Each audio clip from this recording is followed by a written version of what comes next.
Rozprávka o dnešnom meste nás zavedie na východ. Nalistujme si preto knihu našich čarovných rozprávok na úplný začiatok.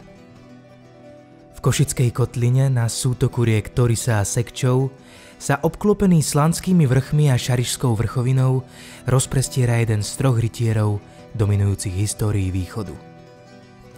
Nie je ním nik iný ako Prešov, ktorý spolu so svojimi bratmi v zbroji Bardejovom a Košicami bránia postavenie východu a jeho hrdosť aj v súčasnosti. Slobodné kráľovské mesto, ktoré na svojom území naprieč celou históriou sprevádzalo ľudí najrôznejších kultúr a profesí, sústreďuje svoje pamiatky do historického centra. Jednou z najhodnotnejších je grécko-katolícka katedrála svätého Jána Krstiteľa, ktorá už od 18. storočia skrášľuje južnú časť Prešovského námestia. Po jeho pravici je ďalší klenot čias minulých a je ním Rákociho palác, v ktorom v dnešných dňoch nájdete múzeum histórie, ale aj etnografickú expozíciu či výstavu dejín hasičstva na Slovensku. Za zmienku určite stojí aj Prešovský kumšt, budova, ktorej rôznorodé využitie ju povyšuje na jednu z najzaujímavejších budov tohto magického mesta.